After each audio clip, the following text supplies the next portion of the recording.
नमस्कार। Chanakya IAS academy के MCQ series से संबंधित इस वीडियो में आपका स्वागत है। चलिए वीडियो की हम शुरुआत करते हैं इस प्रश्न से।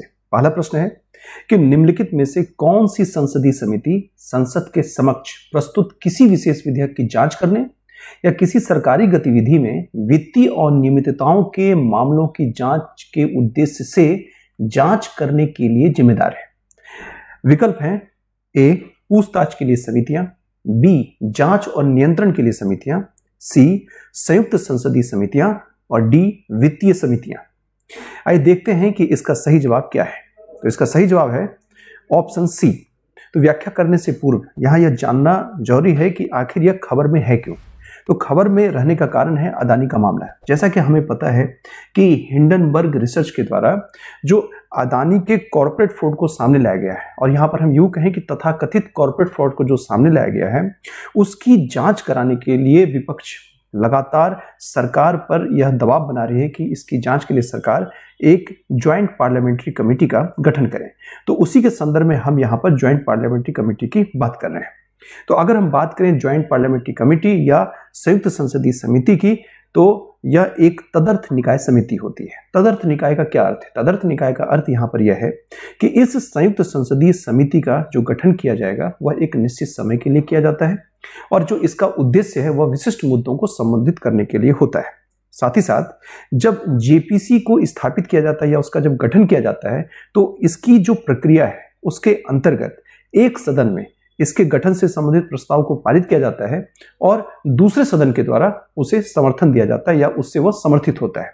उसके अलावा अगर हम समिति के सदस्यों की बात करें तो यह संसद के द्वारा तय किया जाता है कि उसमें कितने सदस्य होंगे।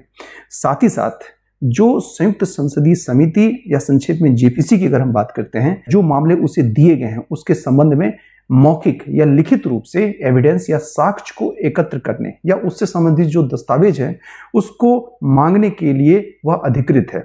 साथ ही साथ अब सरकार पर यह निर्भर करता है कि वह किसी दस्तावेज को रोक सकती है, मतलब वह उसे नहीं देगी, लेकिन उसके लिए एक आधार है। आधार यह है कि सरकार जेपीसी के समक्ष किसी भी ऐसे दस्तावेज या साक्ष्य को देने से मना कर सकती है जो राज्य की सुरक्षा या हित के लिए प्रतिकूल माना जाता है।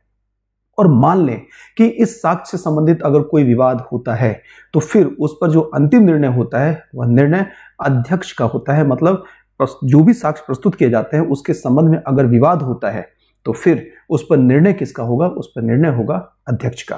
तो इस प्रकार हमने क्या देखा कि इस प्रश्न का सही जवाब क्या है? इसका सही जवाब है ऑप्शन सी। अब हम बढ़ते हैं दूसरे प्रश्न की ओर। दूसरा प्रश्न हमारे सामने है कि अनुच्छेद 243(r) के संदर्भ में निम्नलिखित कथनों पर विचार करें। दो कथन है कि नगर पालिका के सभी सदस्य सीधे नगर पालिका क्षेत्र के लोगों द्वारा चुने जाएंगे। दूसरा कथन कि नगर पालिका प्रशासन में विशेष ज्ञान और अनुभव रखने वाले व्यक्तियों के विशेष प्रतिनिधित्व को नगर पालिका की बैठकों में मतदान का अधिकार है। तो उपरोक्त कथनों में से कौन सा से सही है? विकल्प है विकल्प ए केवल पहला, विकल्प बी केवल दूसरा, विकल्प सी कोई नहीं, विकल्प डी ऊपर के सभी। आइए देखते हैं इसका सही जवाब क्या है। तो इसका सही जवाब है ए। इसके अनुसार अगर हम इसकी व्याख्या करें तो व्याख्या करने से पूर्व हम यहां जानते हैं कि आखिर यह बात हम क्यों कर रहे हैं। हम इसलिए कर रहे हैं क्योंकि जैसा कि हमें पता है कि दिल्ली में जो स्थानीय निकाय के चुनाव हुए, उस स्थानीय निकाय के चुनाव के बाद मेयर का चुना जाना अभी बाकी है और मेयर के चुने जाने की जो प्रक्रिया है उस पर गतिरोध चल रहा है आम आदमी पार्टी और बीजेपी के बीच में। और ये जो गतिरोध है उससे संबंधित जो मामला है वो चला गया सुप्रीम कोर्ट के पास और सुप्रीम कोर्ट ने उसी के संबंध में निर्णय दिए हैं। इसीलिए हम इस आर्टिकल 243(r) की यहां पर चर्चा कर रहे हैं। तो जो हमने देखा पहला कथन कि नगर पालिका के सभी सदस्यों को सीधे नगर पालिका क्षेत्र के लोगों के द्वारा चुना जाएगा वह सही है। वहीं सुप्रीम कोर्ट ने जो हाल में निर्णय दिया है वह सुप्रीम कोर्ट ने यह बात कही है कि दिल्ली नगर निगम के मनोनीत सदस्य महापौर चुनाव में मतदान नहीं कर सकते हैं। भारत के मुख्य न्यायाधीश जो धनंजय वाई चंद्रचूड़ हैं उनकी अध्यक्षता वाली पीठ ने यह बात कही है कि अगर हम अनुच्छेद 243(r) को देखें, उसे इंटरप्रेट करें, उसे हम पढ़ें तो वहां पर यह बात दिखती है कि नगर पालिका प्रशासन में विशेष ज्ञान या अनुभव वाले व्यक्तियों के नामांकन के लिए उसे प्रदान जरूर करता है, लेकिन उन्हें नगर पालिका की बैठकों में मतदान करने से रोकता है। तो इस प्रकार यह जो प्रश्न है, इस प्रश्न का सही जवाब क्या है? इस प्रश्न का सही जवाब है केवल पहला, मतलब यह कथन। बढ़ते हैं अपने हम अगले प्रश्न की ओर, जो हमारा तीसरा प्रश्न है। तीसरा प्रश्न जो आपकी स्क्रीन पर है वह यह है कि उपभोक्ता मूल्य सूचकांक यानी कि कंज्यूमर प्राइस इंडेक्स डेटा को कौन जारी करता है? 4 ऑप्शन है। ऑप्शन ए सांख्यिकी और कार्यक्रम कार्यान्वयन मंत्रालय, ऑप्शन बी वाणिज्य और उद्योग मंत्रालय, ऑप्शन सी वित्त मंत्रालय, ऑप्शन डी उपयुक्त में से कोई नहीं। आइए देखते हैं कि इसका सही जवाब क्या है। अगर हम इसके सही जवाब की बात करें तो इसका सही जवाब है ए कि राष्ट्रीय सांख्यिकी मंत्रालय के सांख्यिकी और कार्यान्वयन मंत्रालय के मूल्य सांख्यिकी प्रभाग मासिक आधार पर ग्रामीण, शहरी और संयुक्त क्षेत्रों के लिए अलग अलग उपभोक्ता मूल्य सूचकांक का संकलन इन्होंने शुरू किया है, मतलब ये इसका संकलन करते हैं। अब यहां पर यह है कि हम इस खबर को क्यों पढ़ रहे हैं, इसलिए क्योंकि सीपीआई से संबंधित जो डेटा है, जो आंकड़े हैं, वह हाल ही में जारी किए गए और उस आंकड़ों की अगर हम बात करें तो हम यहां पर देख रहे हैं कि जो हेडलाइन खुदरा मुद्रास्फीति, मतलब ये कि कंज्यूमर प्राइस जो इंडेक्स है वह जनवरी 2023 में कितने पर रही? 6.52% रही, जो दिसंबर के 5.72% से ज्यादा है।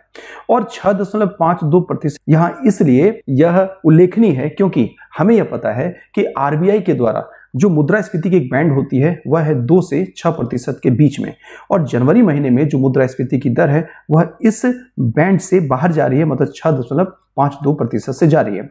वहीं जो लेटेस्ट डेटा प्राप्त हुए हैं सीपीआई से, उसमें एक महत्वपूर्ण बात यह है कि रूरल, मतलब अगर ग्रामीण इन्फ्लेशन की हम बात करें तो वह अर्बन, मतलब शहरी जो मुद्रास्फीति है उससे हमें ज्यादा दिख रही है। देखें, अगर आप यहां देख रहे हैं तो हमें क्या दिखने को मिल रहा है, जो जनवरी महीने में हमें दिख रहा है वो कितना 6.85%, जो दिसंबर महीने के 6.05% से ज्यादा है। किसका? रूरल इन्फ्लेशन की अगर हम बात करते हैं।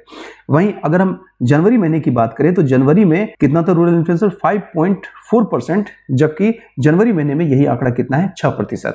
तो इसका मतलब है कि ग्रामीण क्षेत्र में मुद्रास्फीति वो ज्यादा दिख रही है शहरी क्षेत्र में, और कुल मिलाकर अगर हम देखें तो मुद्रास्फीति आरबीआई के 4% ±2% के ऊपरी सीमा से ज्यादा पहुंच चुकी है। इसका मतलब है कि इसका सही जवाब क्या हो गया? इसका सही जवाब है ए सांख्यिकी और कार्यक्रम कार्यान्वयन मंत्रालय।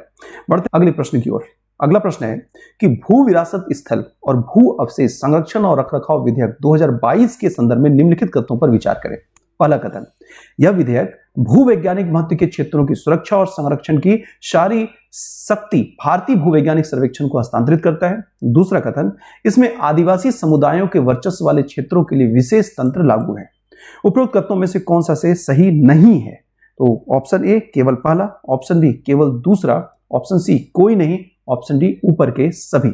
इसका सही जवाब अगर हम देखें तो इसका सही जवाब है बी। अब हम बढ़ते हैं इसकी व्याख्या की ओर कि भू विरासत स्थल और भू अवशेष संरक्षण और रखरखाव विधेयक 2022 को पहली बार संरक्षण और रखरखाव करने के लिए तैयार किया गया है।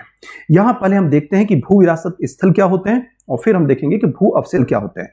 भू विरासत स्थल वे स्थल होते हैं जो दुर्लभ और अद्वितीय भूवैज्ञानिक एवं भू आकृतिक विज्ञान संबंधी महत्व के होते हैं, जिनका भू आकृति विज्ञान, खनिज विज्ञान, पेट्रोलॉजिकल मतलब शैल विद्या संबंधी और पेलियोंटोलॉजिकल पूरा पाषाणकालीन और स्ट्रेटिग्राफिक महत्व के होते हैं। और वहीं अगर भू अवशेष की हम बात करें तो वे अवशेष या सामग्री हैं जो भूवैज्ञानिक महत्व या राष्ट्रीय और अंतर्राष्ट्रीय महत्व के हैं, जैसे कि विभिन्न खनिज या उल्कापिंड आदि। अब यहां पर यह जानना जरूरी है कि भू विरासत स्थल और भू अवशेष संरक्षण और रखरखाव विधेयक 2022 इसे तैयार किसने किया है? इसे तैयार किया है खनन मंत्रालय ने, मतलब मिनिस्ट्री ऑफ माइंस ने। और इसके अंतर्गत इससे संबंधित भू विरासत स्थल और भू अवशेष संरक्षण और रखरखाव से संबंधित जो पूरी शक्ति दी गई, वो शक्ति किसको दी गई है? जियोलॉजिकल सर्वे ऑफ इंडिया को दी गई है। और जियोलॉजिकल सर्वे ऑफ इंडिया ने भारत के 32 जो ऐसे स्थल हैं जिसको जियो हेरिटेज साइट या नेशनल जियोलॉजिकल मॉन्यूमेंट्स के रूप में उसकी घोषणा की है और उसके संरक्षण और रखरखाव की बात की है। यहाँ यह बात उल्लेखनीय है कि भारत जो यूनेस्को का convention on protection of world cultural and natural heritage है, उसका हस्ताक्षरकर्ता देश है। साथ ही साथ इस बिल में यह बात भी कही गई है कि वैसे स्थल जो जियो हेरिटेज साइट्स या जियो रेलिक्स होंगे, वहां पर किसी भी प्रकार के कंस्ट्रक्शन, रिपेयर और रिनोवेशन की मनाही होगी। वहीं अंत में हम बात करते हैं कि आदिवासी आबादी के पूर्व आबादी वाले क्षेत्रों को भारत के संविधान की अनुसूची 5 के तहत अनुसूचित क्षेत्रों के रूप में नामित किया गया है और उन्हें विशेष शासन तंत्र के तहत संचालित किया जाता है। इसलिए अगर हम बात ये करते हैं कि इस प्रश्न का जवाब क्या है, तो इसका जवाब है बी। मतलब ये कि कौन सा सही नहीं है, तो ऑप्शन बी सही नहीं, मतलब कथन दूसरा सही नहीं है। बढ़ते हैं अपने पांचवें और अंतिम प्रश्न की ओर। तो पांचवा और अंतिम प्रश्न यह है कि किस देश में सबसे अधिक लिथियम का भंडार है। ऑप्शन है ए चिली, बी ऑस्ट्रेलिया, सी बोलीविया और डी चीन। देखते हैं इसका सही जवाब क्या है।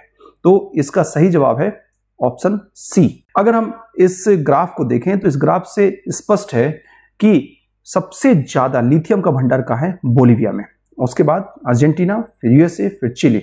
और भारत की अगर हम बात करें तो भारत का जो स्थान है वह कितना है, 7वां है।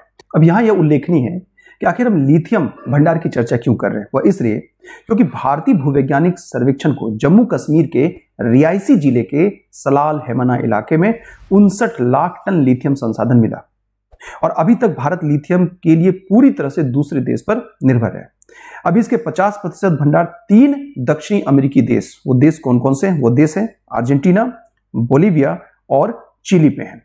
लेकिन दुनिया का आधा प्रोडक्शन कौन कर रहा है, दुनिया का आधा प्रोडक्शन अगर कर रहा है वो कर रहा है ऑस्ट्रेलिया। तो इस प्रकार अगर हम इस सवाल के जवाब की बात करें तो इस सवाल का जवाब क्या है, इसका जवाब है सी। इस प्रकार हमने इस वीडियो में कुल 5 प्रश्नों पर चर्चा की। इसके साथ इस वीडियो को ही विराम देते हैं, फिर मिलते हैं नए MCQs के साथ। नमस्कार। Don't forget to like, share and subscribe to our channel and press the bell icon to never miss an update.